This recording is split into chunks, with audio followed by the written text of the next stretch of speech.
దిక్సూచిగా తెలుగు నేల మీద పేరుగన్న గారి మరణం ముఖ్యంగా తెలుగు రాష్ట్రాల్లో సామాజిక వర్గాలకు న్యాయం జరగాలని పోరాటం చేసే ప్రతి ఒక్కరికి తీవ్ర దిగ్భ్రాంతిని కలిగించింది, ఆవేదన కలిగించింది. దానికి కారణం ఈ తెలుగు నేల మీద సామాజిక ఉద్యమాలకు పర్యాయపదంగా ప్రముఖులు ఒక 3, 4, 10 మందిలో గుర్తుకొస్తే అందులో చెక్కు చెదరని ముద్రగడ్డ పద్మరావు అన్నగారు. నేను మా చిన్నతనంలో ముందు మేము స్వర్గీయ వంగవీటి మోహనరంగారావు గారి చరిత్రను కొంత చూశాను. అయితే ఆయన కాపు హృదయాల్లోనే కాదు, దళితులు పీడిత వర్గాల హృదయాల్లో నిలబడ్డ మహానీయుడు వంగవీటి మోహన్. ఆయన హత్యానంతరం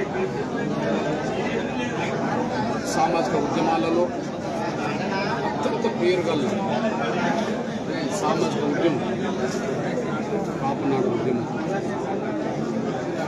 దాదాపు కాపునాడు ఉద్యమాన్ని 3-4 దశాబ్దాల పాటు ఇంటి చేతితో నడిపించిన ప్రముఖుడు, గొప్ప నాయకుడు ముద్రగడ్డ పద్మనాభం. ఈ విషయంలో మాలాంటి ఉద్యమకారులం కూడా నిత్యం మేము కలుసుకోలేకపోయినా ముద్రగడ్డ పద్మనాభం అన్నగారంటే మాకు వినలేని అభిమానం కూడా. కారణం ఏంటంటే మాలాంటి వాళ్ళం ఉద్యమకారులుగా జీవితం ప్రారంభించింది 94 అంటే 94 కంటే ముందే ఈ ఉద్యమ బాటలు పట్టి రాజకీయాలు లెక్క చేయకుండా పదవులు వస్తాయి పోతాయి, మనం నమ్ముకున్న సమాజానికి మనం నమ్ముకున్న జాతికి మేలు జరగాలి, న్యాయం జరగాలని దృఢచిత్తంతో పోరాటం చేసిన మహానీయుడు. ఈ విషయంలో మళ్ళీ గుర్తు చేస్తున్నాం, తెలుగు నేల మీద ఉద్భవించిన ప్రముఖ సామాజిక ఉద్యమకారుల్లో చరిత్రను నిర్మించుకున్న ప్రముఖుడు ముద్రగడ్డ పద్మనాభం. ఈ విషయంలో ఆ మహనీయుడు, ఆ నేత మరణించిన రోజే మేము అంత్యక్రియలకు రావాలి, కానీ కొన్ని కారణాల వల్ల మీడియా ఇక్కడ జరుగుతున్న పరిణామాలన్నింటినీ బాగా ఎక్స్పోజ్ చేయడం వల్ల ఆ రోజు రావడం కంటే ప్రత్యేకంగా ఒక రోజు వచ్చి ఆ మహనీయుడికి నివాళులు అర్పించుకోవడం న్యాయం అని చెప్పి, ధర్మం అని చెప్పి, వాళ్ళని చూసి పెరిగిన వాళ్ళు, పద్మనాభాన్ని చూసి మేము ఎదిగిన వాళ్ళు కాబట్టి ఆయన ప్రత్యక్షంగా వచ్చి నివాళులు అర్పించడమే న్యాయం అని చెప్పి ఇక్కడ రావడం జరిగింది. పిల్లలను చూశాం, అన్నగారి కొడుకులను చూశాం, శ్రీమతి గారిని చూశాం.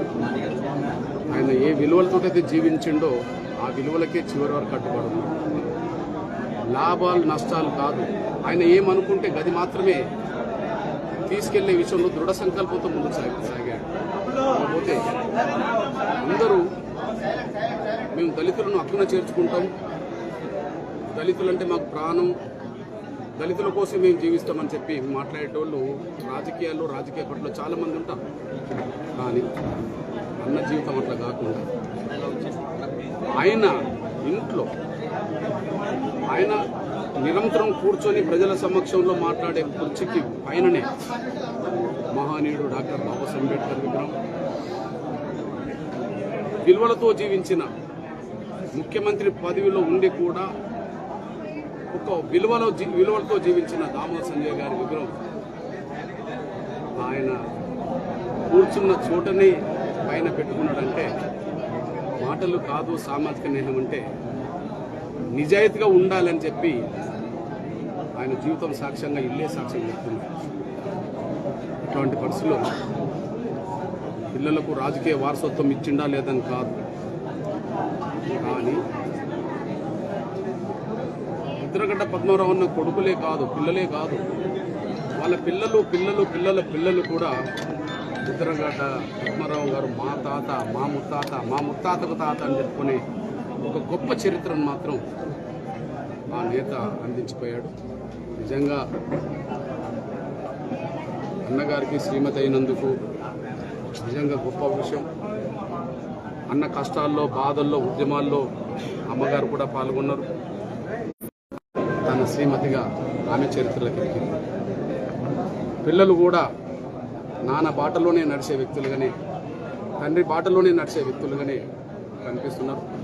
ఏది ఏమైనా రాబోయే రోజుల్లో ఖచ్చితంగా ఏ ముద్రగడ్డ పద్మారావు అయితే ఏ విలువలతో జీవించాడు, ఆ విలువలకు అనుగుణంగానే మాలాంటి వాళ్ళు ముందుకు సాగే జీవితం గడిపితే మాలాంటి వాళ్ళ జీవితాలు కూడా అట్లా కొనసాగడానికి అవకాశం ఉంది. అట్లాంటి మహనీయుడు ఆదర్శ జీవితమే మేము కూడా గడుపుతామని కూడా గుర్తు చేస్తున్నాం.